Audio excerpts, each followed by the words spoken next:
রাতের অন্ধকারে আকাশে হঠাৎ শোনা গেল ঘাস কাটার মেশিনের ভয়ঙ্কর শব্দ, আর এরপরই শুরু হলো ধ্বংসলীলা।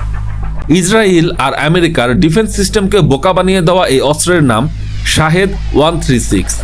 এটি হলো ইরানের তৈরি এক ভয়ঙ্কর সুইসাইড ড্রোন বা কামিকাজে ড্রোন। কিন্তু কেন এটি এত ভয়ঙ্কর? কারণ এর দাম মাত্র 20 থেকে $50,000। অথচ একে ধ্বংস করতে আমেরিকা যে মিসাইল ফায়ার করে তার এক একটির দাম প্রায় $20 লাখ। এটি রাডারের এত নিচ দিয়ে ওড়ে যে অত্যাধুনিক আয়রন ডোম একে ঠিকমতো ধরতেই পারে না। আর যখন একসাথে শত শত শাহেদ ড্রোন ঝাঁক বেঁধে ধেয়ে আসে, তখন যে কোনো শক্তিশালী রাডার সিস্টেমই পুরোপুরি জ্যাম হয়ে যায়। এক কথায় এটি গরিবের ক্রুজ মিসাইল যা একা হাতে যুদ্ধের হিসাব পাল্টে দিচ্ছে। এই শাহেদ ড্রোনের আরও 5টি ভয়ঙ্কর গোপন তথ্য জানতে স্ক্রিনের নিচে থাকা প্লে বাটনে এখনই ক্লিক করুন। আর আপনার কি মনে হয়, এই ড্রোন কি ইরানকে বর্তমান পরিস্থিতিতে এগিয়ে রাখবে? কমেন্টে জানান।